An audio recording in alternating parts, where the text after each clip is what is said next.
Hello, welcome to Krishna technical Pathshala. आज हम लोगों का next topic, it is very very important topic. Topic का नाम है वर्केबिलिटी। वर्केबिलिटी। तो डियर स्टूडेंट्स, आप वर्केबिलिटी से क्या समझते हैं, पहले आप बताइए। तो आपको पता होना चाहिए कि आप वर्केबिलिटी से क्या समझते हैं। अगर वर्केबिलिटी आपको क्लियर है तो फिर अच्छी बात है। Workability, work plus ability, work करने की एबिलिटी को ही हम लोग क्या बोलते हैं, वर्केबिलिटी बोलते हैं। अब यहाँ पे कौन कौन से वर्क होते हैं उनको हमने यहाँ पे ध्यान से क्या करना है, स्टडी करना है। ओके, तो फर्स्ट आपने देखा होगा क्लॉज नंबर 7 में हमारे को क्या कर रखा है, गिवन कर रखा है कि इस तरीके से हमारे को क्या है, कोड ने हमारे को कुछ डाटाज दे रखे हैं कि किसके लिए कितना वर्केबिलिटी का वैल्यू होगा। ओके, कि किसके लिए कितना वर्केबिलिटी का वैल्यू होगा। The concrete mix proportion chosen should be such that concrete is the adequate workability for the placing condition of concrete and can properly be compacted with the means available. Suggested range of workability of concrete measured in accordance with IS 1199। तो पहला तो my dear student simple सा एक question बनता है कि आपको अगर वर्केबिलिटी के बारे में क्या करना है, स्टडी करना है, तो हमें कौन से कोड को स्टडी करना पड़ेगा। तो हमको IS कोड 1199 को क्या करना पड़ेगा, स्टडी करना पड़ेगा। कौन से कोड को स्टडी करना पड़ेगा डियर स्टूडेंट्स, 11199, 2 टाइम्स 1 2 टाइम्स 9। इस कोड में आपको सारा कुछ गिवन कर रखा है कि स्लम कॉन्टेस्ट कैसे करते हैं, वीवी टेस्ट कैसे करते हैं, कंपैक्टिंग फैक्टर टेस्ट कैसे करते हैं, और जो फ्लो टेबल टेस्ट है कैसे करते हैं, फ्लो का परसेंटेज होता है वो किस तरीके से फाइंड करते हैं। आज उन चीज़ों को हम लोग यहाँ पे प्रॉपर वे में डिटेल्ड में क्या करने वाले हैं, स्टडी करने वाले हैं। ओके, अगर आपको कोई भी डाटा चाहिए, आपको कोड के बारे में पता करना है, तो मैंने ऑलरेडी कोड को ऊपर मेंशन कर दिया है। IS कोड 1199 में आप जाकर के सारे डाटाज को चेक कर सकते हैं। इस टेबल को हम लोग बाद में पढ़ेंगे, ठीक है ना। आपने ये सब कुछ नहीं लिखना है, आपको सिर्फ मैंने बताया है, सिर्फ उतना ही देखना है। ये हमारे पास है प्लेसिंग कंडीशन कि आपने अपने कॉन्क्रीट को कहाँ पे प्लेस किया है। दूसरा हमारे पास degree of workability. Degree of workability का मीनिंग है low workability, very low workability, medium workability, high workability. क्योंकि जो वर्केबिलिटी के मेथड्स हैं, जो डिफरेंट हमारे मेथड्स हैं, जिसमें हम लोग क्या करते हैं, slump cone test, compacting factor test, VB test, flow table test और कैलिबॉल टेस्ट, इन सब का अपना रोल होता है कि इस पर्टिकुलर टेस्ट को आप किस पर्टिकुलर डिग्री ऑफ वर्केबिलिटी के लिए क्या कर सकते हैं, यूज कर सकते हैं। उसको हमने क्या करना होता है, ध्यान से पढ़ना होता है। ठीक है, इस टेबल को हम लोग बाद में देखेंगे। और यहाँ से हमारे डायरेक्ट क्वेश्चंस आते हैं डियर स्टूडेंट्स। जैसे अगर आपसे पूछा जाएगा ट्रेंच फिल, इन सिटू पाइलिंग या ट्रिमिंग कंक्रीट में हम लोग किस वहाँ पे स्लम का वैल्यू क्या होता है, समझे नहीं समझे, वहाँ पे स्लम का वैल्यू क्या होता है, ये हमारे एग्जाम में क्वेश्चन बनता है। तो हमारे को ये टेबल कहाँ पे गिवन कर रखा है, हमारे IS 456 2000 में गिवन कर रखा है।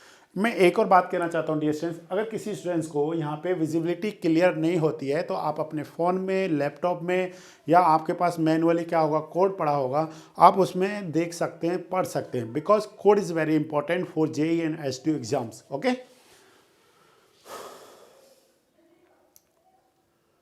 देखते हैं आगे। सबसे पहले हम लोग इसका डेफिनेशन समझते हैं कि what is the meaning of the workability. तो वर्केबिलिटी का हमने यहाँ पे डेफिनेशन ऑलरेडी पहले से लिखा है अपना टाइम सेव करने के लिए। वर्केबिलिटी मैंने बोला वर्क प्लस एबिलिटी, अगर आप इन दोनों को क्या कर देंगे, ऐड कर देंगे, तो उसी को हम लोग क्या बोलते हैं, वर्केबिलिटी बोलते हैं। अब यहाँ पे कौन कौन सा वर्क हम लोग कर रहे हैं, इट इंक्लूड्स मिक्सेबिलिटी, मतलब कॉन्क्रीट को क्या करना है, मिक्स करना है, स्टेबिलिटी, स्टेबल करना है, ट्रांसपोर्टेबिलिटी, ट्रांसपोर्ट करना है। जहाँ पे हम लोग बैचिंग प्लांट बनाते हैं, बैचिंग प्लांट से साइट तक हम लोग क्या करते हैं, ट्रांसपोर्ट करते हैं। अभी हम लोग आगे आगे समझते चलेंगे इनको, डोंट वरी।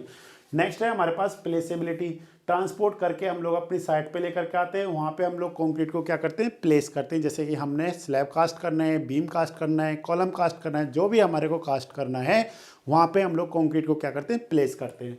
नेक्स्ट है हमारे पास मोबिलिटी। मोबिलिटी का मतलब होता है कि जब आपने कंक्रीट को रखा तो कंक्रीट क्या करती है, मूव करती है, मतलब एक जगह से दूसरी जगह पे, जैसे कि कॉर्नर में जाती है, क्योंकि उसमें इतना वाटर सीमेंट रेशियो रहता है कि कंक्रीट अपने आप क्या करती है, मूव करती है। जहाँ पे स्लम्प वैल्यू क्या होता है, सही होता है, जहाँ वर्केबिलिटी हाई होती है। ओनली जैसे अगर आप पेमेंट में देखेंगे तो वहाँ पे मूवमेंट ऑफ जो कंक्रीट होता है वो बहुत कम होता है। रीज़न, क्योंकि उसमें वर्केबिलिटी क्या होती है, वेरी लो होती है। वेरी लो के केस में कभी भी कंक्रीट मूव नहीं करता है। वेरी लो वर्केबिलिटी का मीनिंग होता है कि उसमें वाटर का जो रेशियो है वो क्या है, बहुत कम है। ठीक है, हम लोग समझेंगे आगे धीरे धीरे। नेक्स्ट है कंपैक्टेबिलिटी।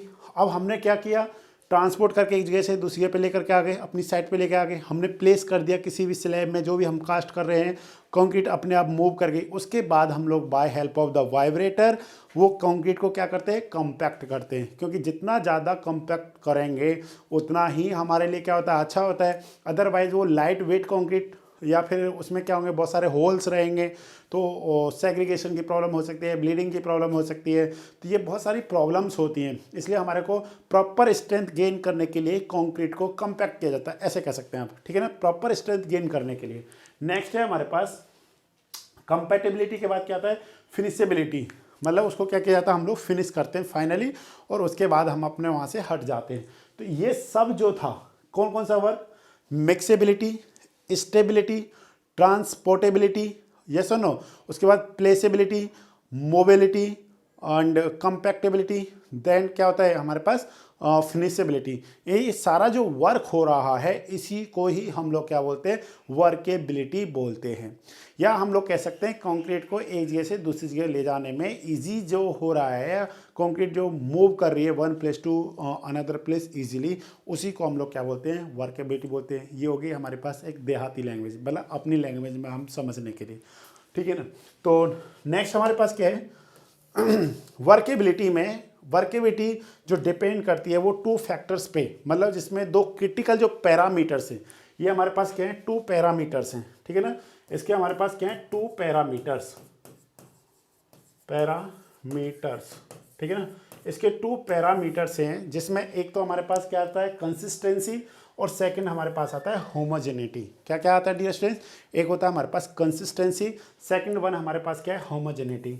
अब हम लोग यहाँ पे समझते हैं, देखिए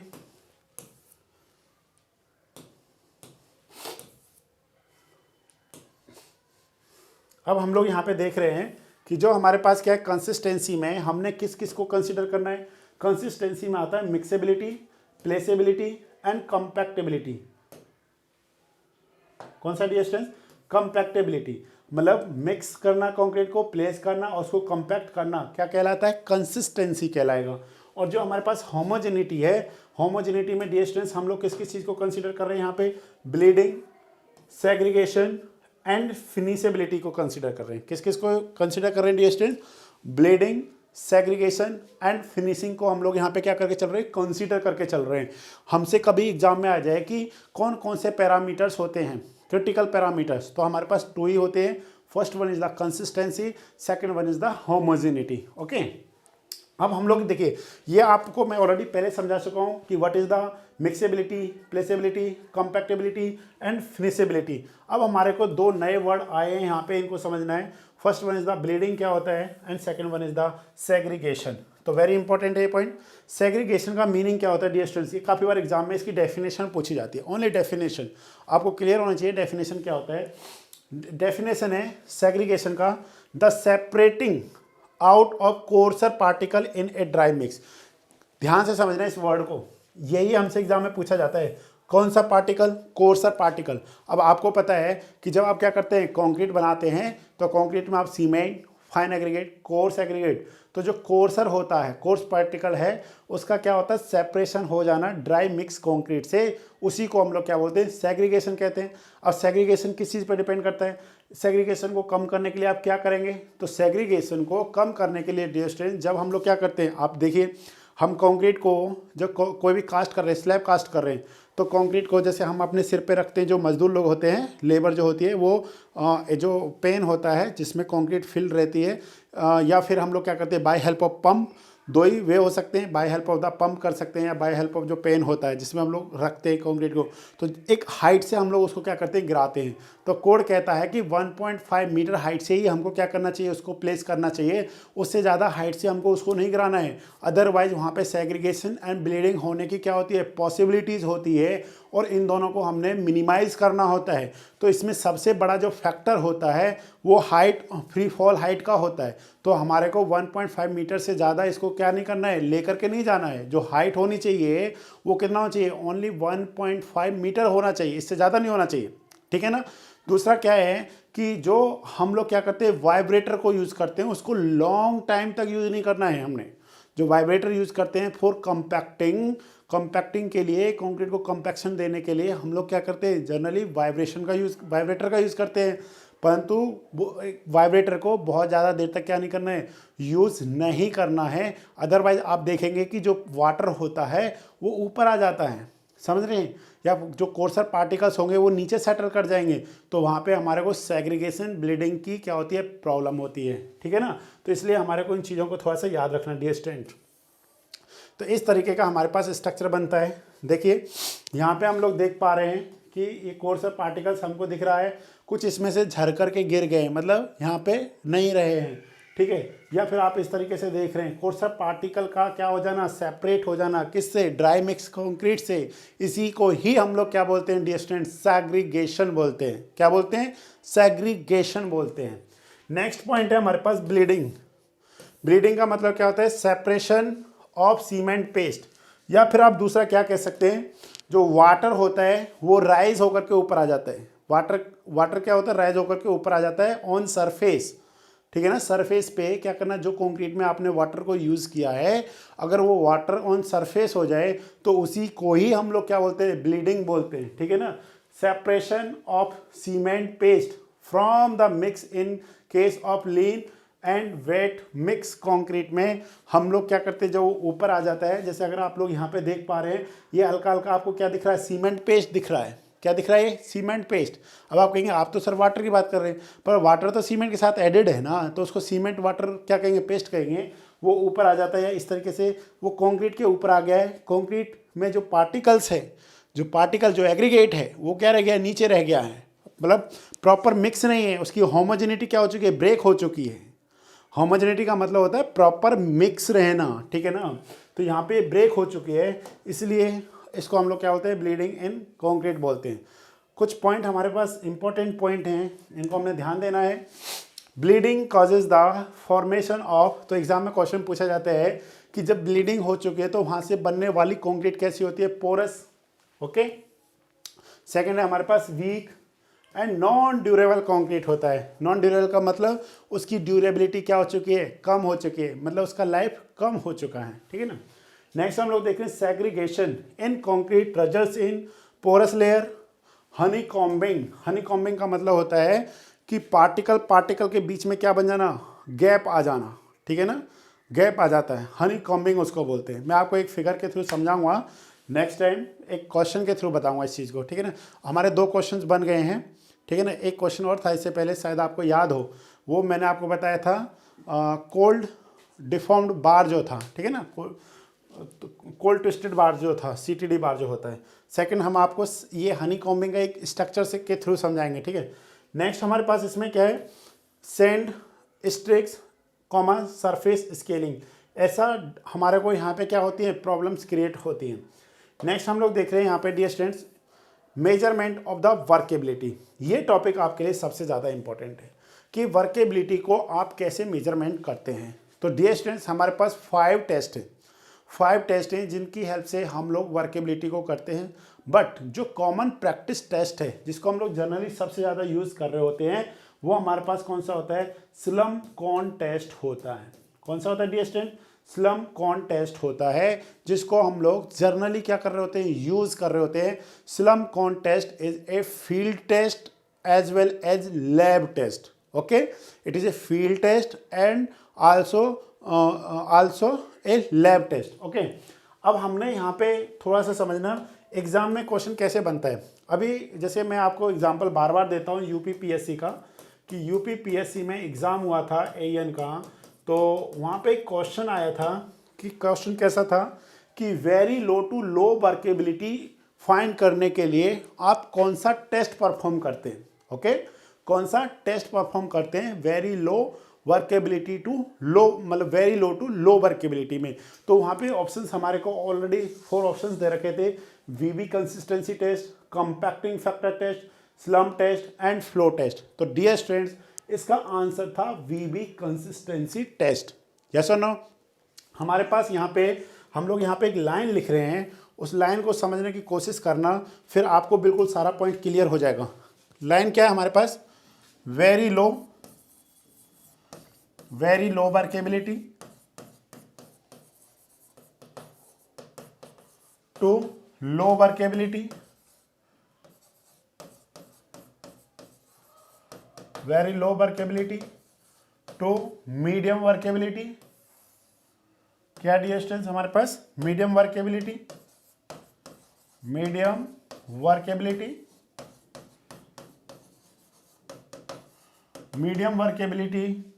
टू, नेक्स्ट हमारे पास क्या डिस्टेंस? मीडियम वर्केबिलिटी के बाद आता है हमारे पास हाई वर्केबिलिटी और हाई वर्केबिलिटी टू होता है वेरी हाई वर्केबिलिटी। इस तरीके से हमारे पास है। तो हमारे पास जो टेस्ट हैं उनको हमने याद रखना है कि कौन सा टेस्ट कब कब परफॉर्म किया जाता है। तो यहाँ पे आप समझने की कोशिश कीजिए, मैंने यहाँ पे लिखा यूज फॉर वर्केबिलिटी। जो वीवी कंसिस्टेंसी टेस्ट है, कौन सा स्टूडेंट? वीवी कंसिस्टेंसी जो टेस्ट है, इसमें हम लोग कौन सी वर्केबिलिटी के लिए, या फिर डिग्री ऑफ वर्केबिलिटी कह सकते हैं आप इसको। क्या कह सकते हैं dear students? Degree of workability means अगर very low to low workability है तो उस केस में आपने वीवी कंसिस्टेंसी टेस्ट को क्या करना है? परफॉर्म करना है। अगर हमारे पास क्या है? लो टू मीडियम वर्केबिलिटी है, तो इस केस में डियर स्टूडेंट्स हमने कौन सा टेस्ट परफॉर्म करना है? कंपैक्टिंग फैक्टर टेस्ट को क्या करना है? परफॉर्म करना है। कौन से टेस्ट को परफॉर्म करना है dear students? Compacting factor test को परफॉर्म करना है। अगर हमारे पास क्या है? मीडियम टू हाई वर्केबिलिटी है, तो इस केस में हम लोग कौन से टेस्ट को स्टडी करते हैं? स्लम टेस्ट को स्टडी करते हैं। किस टेस्ट को स्टडी करते हैं हम लोग? स्लम टेस्ट को स्टडी करते हैं। High to very high workability के केस में हम लोग किसको यूज़ करते हैं? फ्लो टेस्ट को यूज़ करते हैं। किसको यूज़ करते हैं हम लोग डियर स्टूडेंट्स? फ्लो टेस्ट को यूज़ करते हैं। तो ये हमारे पास डिफरेंट मेथड्स हैं जिसकी हेल्प से हम लोग क्या करते हैं? वर्केबिलिटी को फाइंड करते हैं। ओके, नेक्स्ट हमारे पास क्या है?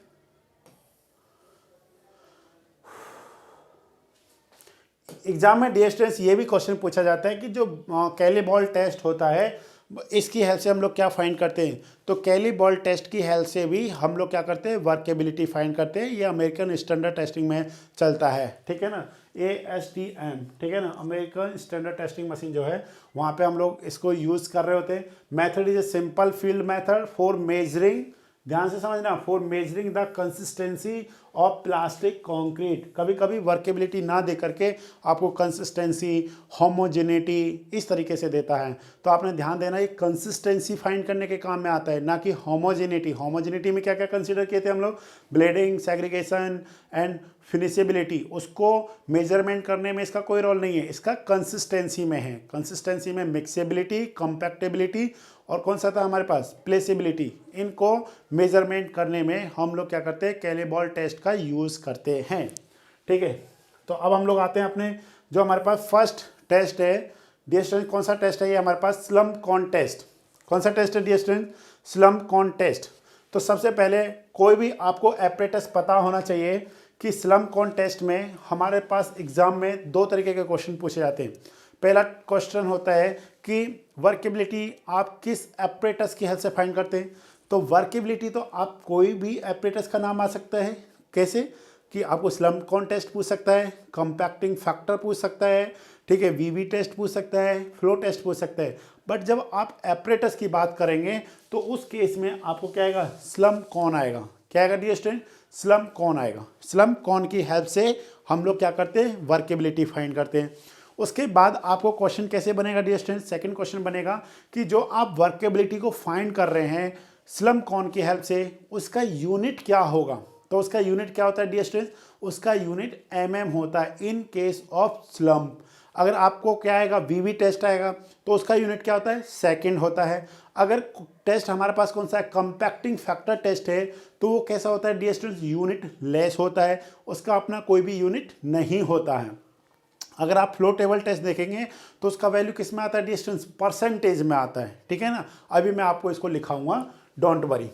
तो हम लोग यहाँ पे देख रहे हैं कि जो एपरेटस है हमारे पास, एपरेटस डिस्टेंस आपको ये दिखाई दे रहा होगा यहाँ पे, इसको हम लोग क्या बोलते हैं, स्लम, स्लम कौन बोलते हैं, क्या बोलते हैं इसको डिस्टेंस, स्लम कौन बोलते हैं।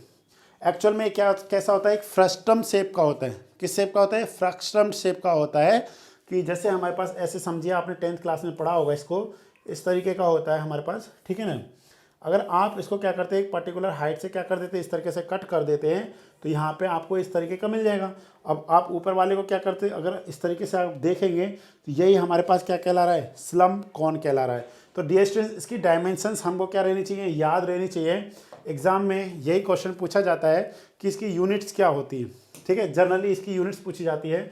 तो मैं आपके लिए दोबारा से डायग्राम बनाता हूँ ये वाला, ठीक है, तो फिर आपको क्लियर हो जाएगा। देखिए क्वेश्चन में क्या है, बिल्कुल सिंपल सिंपल से क्वेश्चन आते हैं डिस्टेंस। यहाँ से ये हमारे पास देखिए इस तरीके का है, ठीक है।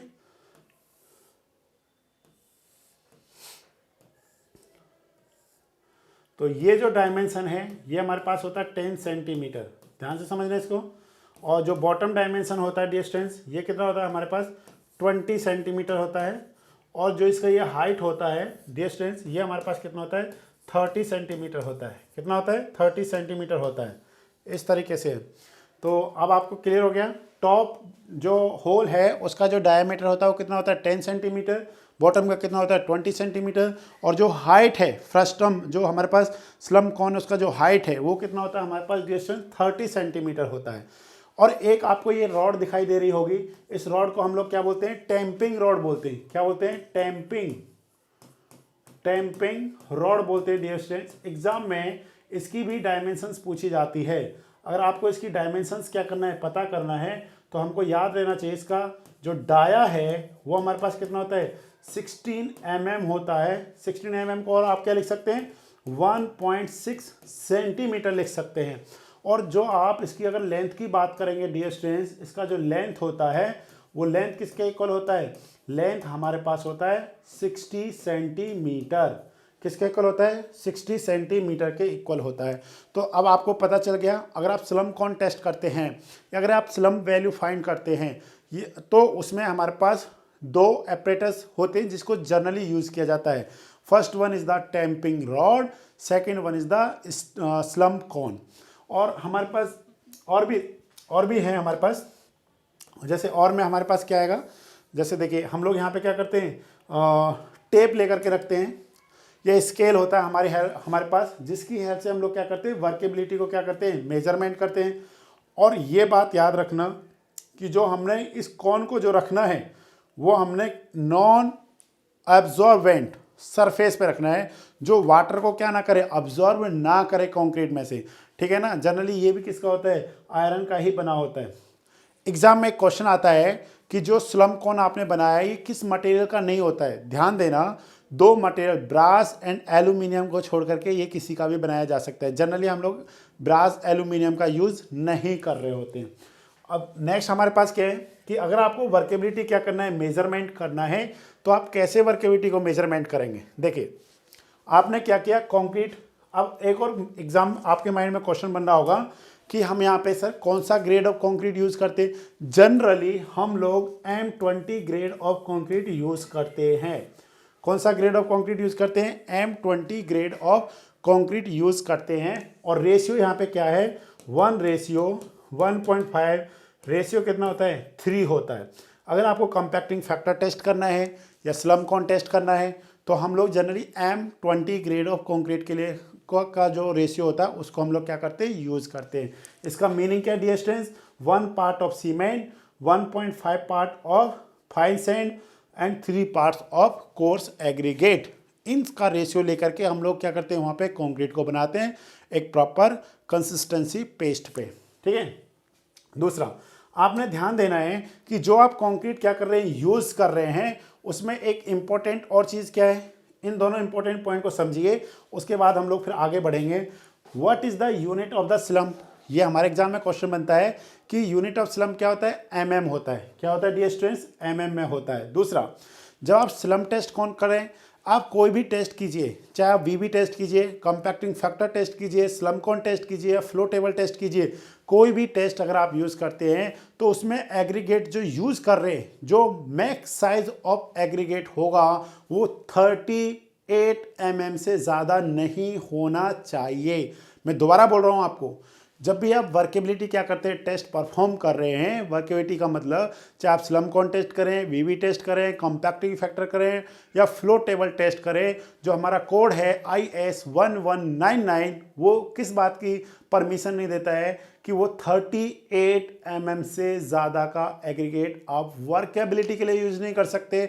और यही क्वेश्चन हमारे एग्जाम में पूछा जाता है कि वर्केबिलिटी के लिए आप मैक्सिमम कितने साइज का एग्रीगेट यूज़ कर सकते हैं, 38 mm का। ओके, जनरली हम लोग कौन सा पढ़ते हैं, 10 mm, 20 mm, 40 mm, इस तरीके का एग्रीगेट को जनरली हम लोग पढ़ते हैं, 38 को नहीं पढ़ते हैं। 38 का जो एग्रीगेट है वो किसके लिए है, वो वर्केबिलिटी के केस में है कि 38 mm से ज़्यादा का क्या नहीं होना चाहिए, साइज ऑफ पार्टिकल नहीं होना चाहिए।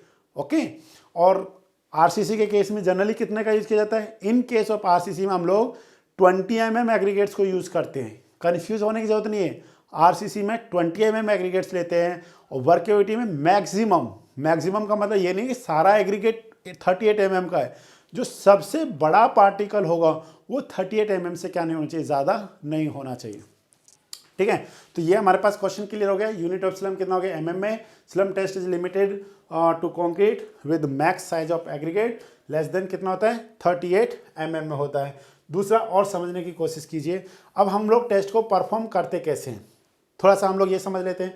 हमने क्या किया, सबसे पहले अपने एपरेटस को लिया, M20 ग्रेड ऑफ कंक्रीट को हमने क्या किया, बना लिया। उसके बाद ध्यान से समझना, हम लोग क्या करते हैं, इस मोल्ड में कंक्रीट को जो फिल करेंगे वो 3 लेयर्स में करते हैं। कितनी लेयर्स में, 3 लेयर्स में, 1 2 3 लेयर्स में हम लोग फिल करते हैं।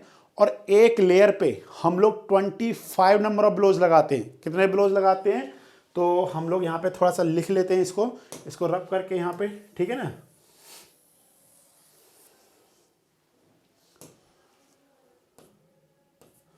कंक्रीट फिल इन टू जो कौन है, in 3 layers, in 3 layers. Okay, next लिख रहे हैं हम लोग यहाँ पे number of blows on each layer equal to कितना होना चाहिए स्टूडेंट्स, 25। मतलब हमने स्लम कॉन में कंक्रीट को जो फिल करना है वो 3 लेयर्स में फिल करना है। दूसरा हमने क्या करना है, उसमें हर लेयर पे 25 ब्लोज लगाने, किसकी हेल्प से, by help of tamping rod. जैसे ये हमारे पास कौन हो गया, इसमें 1 2 3 4 5 6 7 8 9 10 11 12 13 14 15 16 17 18 19 20 21 22 23 24 25 एक लेयर पे। फिर और ध्यान देना, ये एक जगह पे नहीं लगाने, ये पूरे में लगाने। मतलब ऐसे नहीं पता चला एक ही जगह पे आप लगाते रह गए, ऐसे नहीं करना है। मतलब यूनिफॉर्मली, मतलब जहाँ पे भी, मतलब पूरे में लगाने एक तरीके से।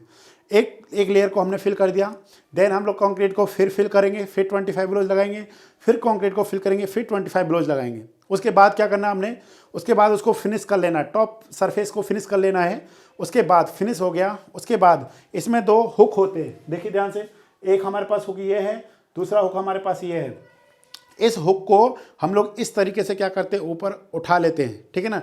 इस तरीके से हम लोग यहाँ से क्या करते हैं, उसको हटाते हैं। जब हटाते हैं तो हमारे को किस तरीके का स्ट्रक्चर देखने को मिलता है डियर स्टूडेंट्स, हमारे को इस तरीके का स्ट्रक्चर देखने को मिलता है। ये जो आप स्ट्रक्चर देख पा रहे हैं यहाँ पे। अब आप देखिए कि what is the slump value. अब हम लोग यहाँ पे क्या करते हैं, स्लम्प वैल्यू फाइंड करते हैं। ये जो वैल्यू है ना हमारे पास, ये वाला वैल्यू, ओके, हम लोग कलर चेंज करते हैं जिससे आपको बिल्कुल क्लियर दिखे। ये जो डियर स्टूडेंट्स, ये जो हाइट है, इस हाइट को हम लोग क्या बोलते हैं, स्लम्प वैल्यू बोलते हैं। क्या बोलते हैं डियर स्टूडेंट्स, इसको हम लोग क्या बोलते हैं, स्लम्प वैल्यू बोलते हैं। ये जो हाइट हमको यहाँ पे मिल रहा है, इस हाइट को हम लोग क्या बोलते हैं, स्लम्प वैल्यू बोलते हैं। अब आप खुद सोचिए, अगर इसमें वाटर का कंटेंट ज़्यादा हो जाए, अगर इसमें वाटर का कंटेंट ज़्यादा हो जाएगा तो ये कंक्रीट क्या हमारे को इस शेप में मिलेगा, नहीं ना। तो ये वैल्यू जितने, जैसे अगर सपोज इस लेवल तक मिलता है, किस लेवल तक मिलता है हमारे को, ओके अगर वाटर का कंटेंट क्या हो जाएगा, बढ़ जाएगा, तो उस केस में हमारे को जो ये जो वैल्यू मिलेगी वो क्या कर जाएगा, क्या ये शेप मिलेगा आपको, नहीं ना। तो उस केस में हमको सपोज इस शेप तक मिलता है, तो उस टाइम में जो वर्केबिलिटी का वैल्यू होगा सॉरी, जो स्लम का वैल्यू जो होगा वो हमारे को क्या मिलेगा, ये वैल्यू मिलेगा। इसका मतलब क्या हुआ, इसका सिंपल सा मतलब है डियर स्टूडेंट्स कि वाटर सीमेंट रेशियो बढ़ाने के साथ में स्लम वैल्यू भी क्या करती है, इंक्रीज करती है। स्लम वैल्यू क्या करती है, इंक्रीज करती है। तो यहाँ पे हमारा एक स्टेटमेंट हो गया, workability is directly proportional to water cement ratio and strength is inversely proportion to water cement ratio. तो हम लोग यहाँ पे लिखते हैं, इसको थोड़ा सा यहाँ से रब कर लेते हैं, ठीक है। तो जो स्टेटमेंट मैंने अभी आपको बोला है उस सारे स्टेटमेंट को मैं आपको लिख देता हूँ, जिससे डिस्टेंस लिखा हुआ आपको हमेशा क्या रहेगा, याद रहेगा, ठीक है ना। तो ये सारे बहुत इंपॉर्टेंट पॉइंट्स हैं, अगर आप इनको पढ़ लेंगे तो आपका सिलेक्शन बहुत ईजिली हो जाएगा। हम लोग क्या लिख रहे हैं, वर्केबिलिटी डायरेक्टली प्रोपोर्शन टू क्या dear students, water cement ratio, क्या dear students, water cement ratio. और जो स्ट्रेंथ है, strength is inversely proportion of water cement ratio होता है। क्या होता है dear students, workability is directly proportion to water cement ratio. Means क्या हुआ कि अगर वाटर सीमेंट रेशियो बढ़ाएंगे तो वर्केबिलिटी का वैल्यू क्या होगा, ज़्यादा होगा, बट कंक्रीट का स्ट्रेंथ क्या हो जाएगा, कम हो जाएगा। कंक्रीट का स्ट्रेंथ क्या हो जाएगा, कम हो जाएगा। तो इसलिए हमको ये ध्यान रखना है।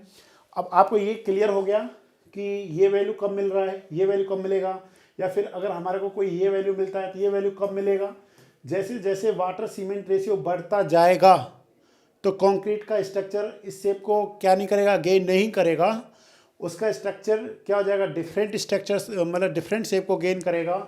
उस केस में जितना ज़्यादा हाइट होगा स्लम का वैल्यू भी क्या होगा, उतना ज़्यादा होगा। स्लम का वैल्यू जितना ज़्यादा होगा, वर्केबिलिटी की डिग्री जो है वो भी हाई टू वेरी हाई में चली जाएगी। पर आपने ध्यान देना है कि slump cone test generally we used in case of medium workability to high workability. Next student हम लोग देख रहे हैं यहाँ पे टाइप्स ऑफ स्लम। हम लोग थ्री टाइप्स ऑफ स्लम को स्टडी करते हैं जनरली। एक और होता है हमारे पास जीरो स्लम। जीरो स्लम का मीनिंग क्या होता है डियर स्टूडेंट्स, कि जब आप क्या करते हैं, कॉर्न को ऊपर लेकर के जाते हैं, जब कॉर्न को आप ऊपर लेकर के जा रहे हैं तो वहाँ पे उसकी जो शेप है उसमें कोई भी क्या नहीं आ रहा, चेंज नहीं आ रहा है, तो उसको हम लोग क्या बोलेंगे, जीरो स्लम बोलते हैं। नेक्स्ट है हमारे पास ट्रू स्लम। ट्रू स्लम का मतलब है कि कुछ कंक्रीट, ये जो कंक्रीट है, ये वाला जो पोर्शन है, ये क्या कर गया, साइड में जाकर के गिर गया है, तो इसको हम लोग क्या बोलेंगे, ट्रू स्लम बोलेंगे, मींस लो हाइट। नेक्स्ट है हमारे पास शियर स्लम, और लास्ट होता है हमारे पास कोलैप्स स्लम। शियर स्लम में अगर इस तरीके का शेप मिलता है, कोलैप्स स्लम का मतलब होता है कि जब वाटर कंटेंट रेशियो क्या होता है, बहुत ज़्यादा होता है, उस केस में जो स्लम मिलता है उसको हम लोग कोलैप्स स्लम बोलते हैं।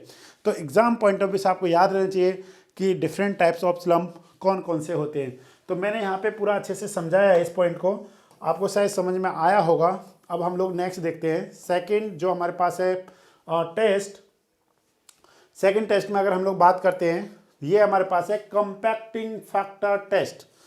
Compacting factor test, it is a laboratory test but sometimes may be used in field. ध्यान देना, sometimes may be used in field. जो सरकमस्टेंस, जो क्राइटेरिया है, जो हम लोग लैब में, जैसे लैब में हम लोग क्या कर सकते हैं कि जो भी फील्ड, जो भी टेस्ट से रिलेटेड इन्वायरमेंटल कंडीशंस होती हैं, टेम्परेचर, ह्यूमिडिटी, जितना भी होता है, इन सबको मेंटेन करके रख सकते हैं एक लैब में। बट आप एक ओपन एरिया में मेंटेन करके नहीं रख सकते। अगर आप फील्ड में उन सरकमस्टेंस जो क्राइटेरियाज हैं, अगर उनको फुलफिल करते हैं, तो आप इसको लैब में भी क्या कर सकते हैं, सॉरी फील्ड में भी क्या कर सकते हैं, परफॉर्म कर सकते हैं। But generally it is A lab method, ठीक है ना। कैसा मेथड है? जनरली इन लैब मेथड, मैंने लिखा भी है more popular in lab condition, but जो स्लम कॉन्टेस्ट था वो field as well as lab test था। ओके, हम लोग यहाँ पे डिस्टेंस क्या करते हैं, हम लोग यहाँ पे सी एफ का वैल्यू फाइंड करते हैं। सी एफ का मतलब क्या होता है? Compacting factor. क्या होता है डिस्टेंस? Compacting factor. अब कंपैक्टिंग फैक्टर से आप क्या समझ रहे हैं? कंपैक्टिंग फैक्टर का मतलब क्या होता है? It is the ratio of weight of partially compacted concrete to the fully compact, मतलब weight of fully compacted concrete. इसको अभी हम लोग समझते हैं। अब what is the unit of C F? Unit of C F क्या होगा? वेट बाय वेट, यूनिट्स क्या हो जाती हैं? कैंसिल हो जाती हैं। It is unit less quantity, okay, and same dimension less, but CF is always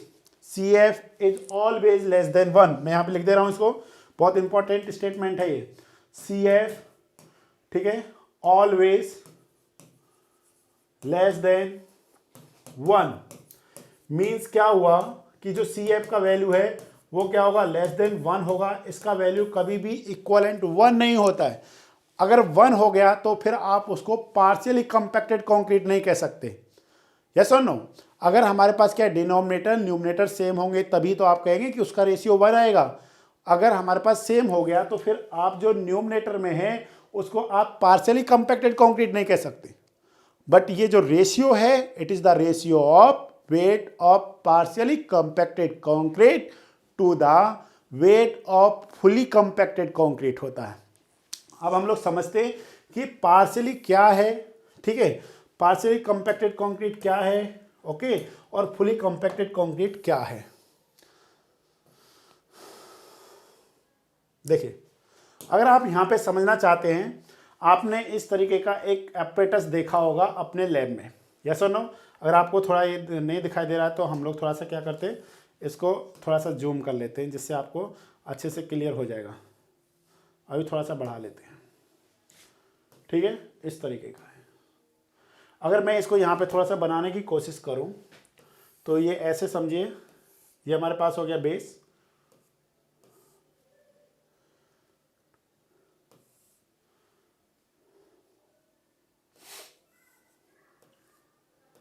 एक तो ये हो गया हमारे पास हॉपर, सेकंड हमारे पास इस तरीके का सेम डायमेंशन का होता है, ठीक है, थोड़ा डायमेंशन डिफरेंट है, ठीक है, डायमेंशन अलग अलग है इसकी।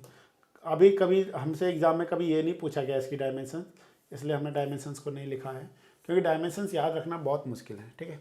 तो इसको हम लोग क्या बोलते हैं? Top hopper. क्या बोलते हैं डियर स्टूडेंट? इसको टॉप हॉपर। और ये क्या हमारे पास? Bottom hopper. क्या डियर स्टूडेंट्स? इसको हम लोग बोलते हैं बॉटम हॉपर, ओके। ये हमारे पास क्या? सिलेंडर। क्या है स्टूडेंट्स? Cylinder, okay. हम लोग क्या करते हैं, हमने एक कंक्रीट लिया, कितने कंक्रीट लिया? M20 ग्रेड का कंक्रीट लिया। आपको पता है रेशियो क्या होता है? 1:1.5 होता है। ये सुनो, 1 part of cement 1.5 fine aggregates, 3 part of coarse aggregate. हमने कंक्रीट को क्या किया? मिक्स किया। कंक्रीट को बनाने के बाद हमने कंक्रीट को क्या किया? इसमें फिल किया इस तरीके से, ठीक है। कंक्रीट को हमने इस तरीके से इसमें फिल किया। तो आप ध्यान से समझिए, यहाँ पे क्या होता है? एक डोर होता है। उस डोर को हम लोग क्या बोलते हैं? Trap door. क्या बोलते हैं डियर स्टूडेंट्स? इसको क्या बोलते हैं? Trap door. हम लोग क्या करते हैं, जब हमने कंक्रीट को इसमें फिल किया, कंक्रीट को फिल करने के साथ हम इस ट्रैप डोर को क्या कर देते हैं? ओपन कर देते हैं। क्या कर देते हैं? ट्रैप डोर को ओपन कर देते हैं। फिर कंक्रीट किस हॉपर में आ जाती है? इस वाले हॉपर में आ जाती है। कंक्रीट हमारे पास इस तरीके से फिल हो गया। तो कंक्रीट जैसे ही इसमें क्या होता है? फिल होता है, तो फिर से हम लोग इस ट्रैप डोर को, जो हमारे पास यहाँ पे क्या है? Trap door, TRAP, trap door, DOOR door को ओपन करते हैं। तो ये कंक्रीट क्या करता है? इस सिलेंडर में आ जाता है, ठीक है। इस सिलेंडर में इस तरीके से इस कंक्रीट को हमने क्या कर दिया? फिल कर दिया।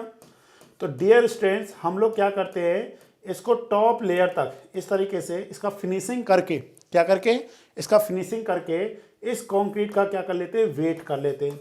अब आप खुद बताइए, ये जो कंक्रीट है ये पार्शियली कंपैक्टेड है या फुली कंपैक्टेड है? बताओ। ये जो कंक्रीट है इसको हम लोग बोलते हैं पार्शियली कंपैक्टेड कंक्रीट। क्या बोलते हैं dear students? Partially compacted concrete बोलते हैं। ठीक है, तो हमने इसका वेट कर लिया। उसके बाद इस कंक्रीट को क्या करके, जहाँ पे हमने कंक्रीट का मिक्सचर बनाया हुआ है उसमें इस कंक्रीट को वापस क्या करते हैं, गिरा देते हैं। गिराने के बाद फिर से क्या करते हैं, इस सिलेंडर को फिल करते हैं। और सेम वही कंडीशन होती है, सिलेंडर को हम लोग 3 लेयर्स में फिल करते हैं। ईच लेयर्स पे हम लोग 25 ब्लोज लगाते हैं। जब हम बाय हेल्प ऑफ, यहाँ पे टेम्परिंग रॉड को यूज़ नहीं करते हैं, यहाँ पे हम लोग वाइब्रेटर को यूज़ करते हैं। किसको यूज़ करते हैं हम लोग, वाइब्रेटर को यूज़ करते हैं। बाय हेल्प ऑफ वाइब्रेटर यहाँ पे कंक्रीट को क्या किया जाता है, कंपैक्ट किया जाता है। और आपने एक बात ध्यान देना है कि जब CF का वैल्यू लेस देन 0.7 हो तो उस केस में हम लोग कभी भी कंपैक्टिंग फैक्टर टेस्ट को यूज़ नहीं करते हैं। ध्यान देना मैं क्या बोला, कंपैक्टिंग फैक्टर का वैल्यू अगर 0.7 से क्या है, कम है, उस केस में हम लोग कभी भी कंपैक्टिंग फैक्टर को यूज़ नहीं करते हैं। और जो जनरली हमको इसका वैल्यू मिलता है वो 0.8 टू 0.9 के केस में मिलता है। कितना मिलता है, 0.8 टू 0.9 मिलता है। बट आप बहुत सारे क्वेश्चंस में देखेंगे कि वहाँ पे 0.95 दे रखा होगा। इसका मीनिंग हुआ कि जो मैक्सिमम वैल्यू होगा कंपैक्टिंग फैक्टर का वो कितना हो सकता है, 0.95 हो सकता है। इससे ज़्यादा कंपैक्टिंग फैक्टर का वैल्यू नहीं हो सकता है। तो आपको क्लियर हो गया कंपैक्टिंग फैक्टर कैसे निकालते हैं डिस्टेंस।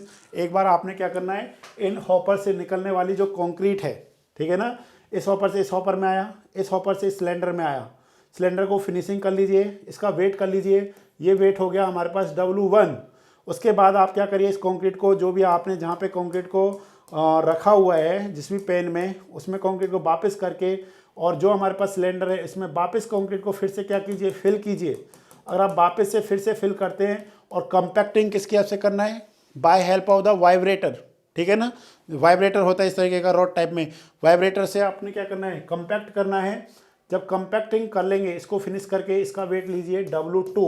तो जो हमारे पास CF क्या हो जाएगा, CF का सिंपल सा मीनिंग है CF इक्वल टू क्या हो जाएगा, W1 बाय W2। ठीक है ना, W1 बाय W2।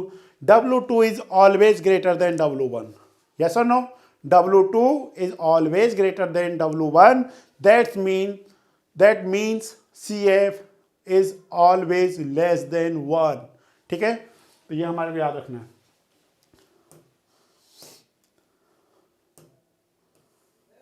तो ये हमारे पास था, ये हमारे पास क्या गया, ट्रैवल हो गया, टेम्पिंग रॉड हो गया। ठीक, यहाँ पे हमने एक फॉर्मूला लिखा हुआ है, compaction factor equal to weight of partially compacted concrete to the weight of fully compacted concrete. W2 minus W1 क्या लिखा हुआ हमने, W2 ठीक है, distance W2 minus W1 upon W3 minus W1 है।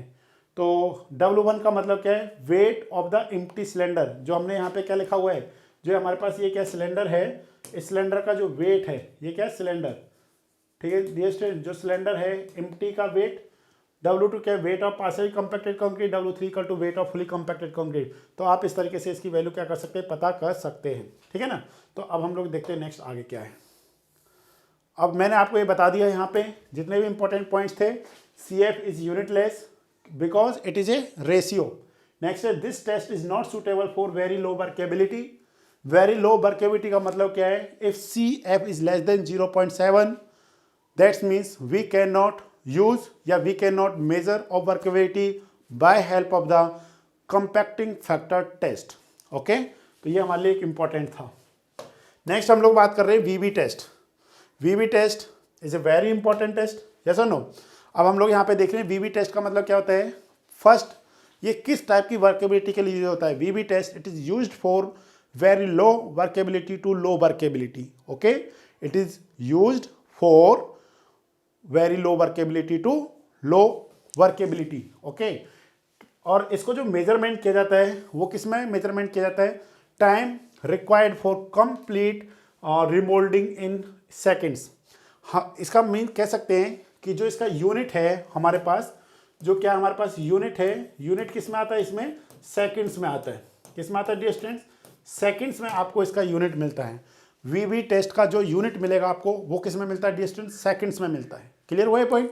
ओके, नेक्स्ट है हमारे पास end of the test. End of the test when the concrete surface to become horizontal. इसका मीनिंग मैं बताता हूँ कि इसका मतलब क्या है, अभी हम लोगों को वेट करना पड़ेगा। ये हमको थोड़ा सा याद रखना है कि जो हम लोग यहाँ पे ये देख रहे हैं वी बी इन सेकेंड और स्लम वैल्यू में क्या रिलेशन होता है। तो यहाँ पे बनने वाला ग्राफ कुछ इस तरीके से हमको मिलता है। इसका मतलब क्या हुआ, जैसे जैसे स्लम का वैल्यू बढ़ता जाएगा, जैसे जैसे स्लम का वैल्यू क्या करता जा रहा है, बढ़ता जा रहा है, तो कॉम्पैक्ट जो वीवी में जो टाइम आता है वो टाइम क्या होता जाएगा, कम होता हुआ जाएगा।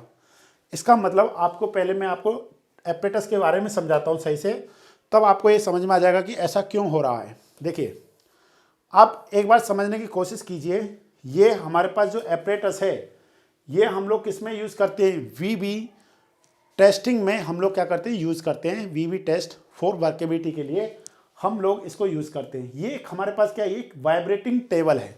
क्या बोलते हैं इसको हम लोग, वाइब्रेटिंग टेबल बोलते हैं। ये हमारे पास वही स्लम कोन है जिसको हम लोग ऑलरेडी पहले से क्या करते आ रहे हैं, यूज़ करते हुए आ रहे हैं। ओके, हम लोग क्या करते हैं, ये हमारे पास क्या है, एक सिलेंडर है। क्या है, एक सिलेंडर। आप ऐसे समझने की कोशिश कीजिए, यहाँ पे आपको बिल्कुल अच्छे से समझ में आ जाएगा। ये हमारे पास क्या हो गया, सिलेंडर। ये कौन सा सिलेंडर है डियर स्टूडेंट्स, ये वही सिलेंडर है, ये वाला। ये हम लोग इसमें कौन बना दे रहे हैं इस तरीके से, ठीक है ना। जो हमारे का हमको जो दिख रहा है वो सिर्फ इतना पोर्शन दिख रहा है, ठीक है ना, इतना पोर्शन दिख रहा है। आगे ये यहाँ पे इस तरीके से है, मतलब ये इसमें ईजिली आराम से क्या कर रखा है, रखा हुआ हमने। अब हमने क्या कर रखा है, इसको इसमें कंक्रीट को फिल किया, यस और नो। और ये हमारे पास यहाँ पे क्या है, वाइब्रेटिंग टेबल। ये क्या डिस्टेंस हमारे पास, वाइब्रेटिंग टेबल, ठीक है ना। इसमें यहाँ पे ये क्या है, स्प्रिंग्स लगी हुई हैं, यहाँ पे स्प्रिंग है, मोटर नीचे लगी हुई है। अब हम लोग क्या करते हैं, इसमें कंक्रीट को फिल कर रखा है। किसमें, जो कॉर्न है हमारे पास, इस कॉर्न में हमने क्या कर रखा है, कंक्रीट को फिल कर रखा है ऑलरेडी इस तरीके से, यस और नो।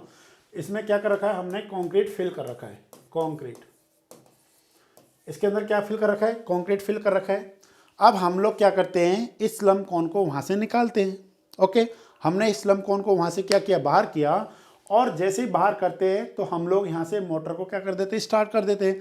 मतलब ऑन ऑफ वाला सिस्टम होता है। जैसे ही हम लोग क्या करेंगे, कॉन को बाहर निकालेंगे, देन हम लोग क्या करते हैं, ऑन कर देते हैं लाइट को। तो जो टेबल है वो क्या होने लगती है, वाइब्रेट होने लगती है इस तरीके से। जब ये वाइब्रेट होती है तो यहाँ पे जो शेप होता है, जैसे पहले हमारे पास इस तरीके का शेप मिला हमारे को, यस और नो। अभी कंक्रीट का शेप कैसा है, इस तरीके का है। जब हमने इसको बाहर किया तो हमारे को इस तरीके का एक शेप मिला, यस और नो। अब हम लोग क्या करते हैं, जैसे इस वाइब्रेटिंग टेबल को जैसे ही वाइब्रेट करना स्टार्ट करती है तो ये धीरे धीरे क्या करने लगता है, ये इस तरीके से कंक्रीट फैलने लगती है। और एक टाइम ऐसा आता है जिस टाइम पे ये क्या करता है, ये इस तरीके का पूरा क्या हो जाएगा, फिल हो जाएगा। क्या हो जाएगा, पूरा फिल हो जाएगा। समझने की कोशिश कीजिए इस तरीके से। मतलब मीन एंड में हमको क्या मिलता है, एक हॉरिजॉन्टल सरफेस मिलता है। अब आप खुद सोचिए, ये इस तरीके का जो शेप था, इसको इस शेप में कन्वर्ट होने में जितना टाइम लगा, समझ रहे हैं ना, इसको जितना टाइम लगा वही टाइम क्या कहलाता है, वीवी टेस्ट की हेल्प से हम लोग उसी के बेसिस पे हम लोग क्या करते हैं, वर्केबिलिटी को फाइंड करते हैं। अब आप खुद सोचो, अगर वाटर सीमेंट रेशियो ज़्यादा होगा तो उसको लेबल होने में कम टाइम लगेगा कि ज़्यादा टाइम लगेगा। एक कंक्रीट है जिसमें वाटर सीमेंट रेशियो ज़्यादा है डियर स्टूडेंट, तो उसको लेबल होने में ज़्यादा टाइम लगेगा, या जिस कंक्रीट में वाटर सीमेंट रेशियो कम है उसमें ज़्यादा टाइम लगेगा। तो अब आपको पता होना चाहिए कि जब ज़्यादा वाटर होगा तो वो तो खुद ही मूव कर जाएगी। अगर उसको वाइब्रेट कर देंगे तो उसमें बहुत कम समय लगेगा, यस और नो। को हमारा जो बुक है वो कहती है अगर स्लम वैल्यू 150 से ज़्यादा है उस केस में तो हम लोग पता ही नहीं कर पाते हैं। इसका मीनिंग क्या हुआ कि हम लोग हाई वर्केबिलिटी के केस में कभी भी वीवी टेस्ट को क्या नहीं करते हैं, परफॉर्म नहीं करते हैं। मीन्स वहाँ पे क्या हो रहा है कि जैसे आप कॉन को निकालेंगे ऐसे ही क्या हो जाएगा, लेबल हो जाएगा। तो इसीलिए very low workability to low workability के केस में ही हम लोग क्या करते हैं, वीवी टेस्ट को परफॉर्म करते हैं। और जो इसका यूनिट होता है वो किस में होता है डियर स्टूडेंट्स, वो सेकंड में होता है। क्लियर हो गया। अगर ज़्यादा सेकंड है इसका मतलब क्या है, वर्केबिलिटी लो है। अगर कम सेकंड है तो इसका मतलब क्या है, वर्केबिलिटी हाई है। मीन्स कह सकते हैं workability inversely proportion to this time, मतलब जितना यहाँ पे ज़्यादा टाइम लगेगा उसको लेबल्ड होने में, उसकी वर्केबिलिटी उतनी ही क्या होगी, कम होगी। जितना कम टाइम लगेगा लेबल्ड होने में, उसकी वर्केबिलिटी उतनी ही क्या होगी, ज़्यादा होगी। क्लियर हो गया? ओके। तो देखिए यहाँ पे किसी लैब में इस टेस्ट को क्या किया जा रहा है, परफॉर्म किया जा रहा है। सॉरी। ओके, नेक्स्ट देखते हैं।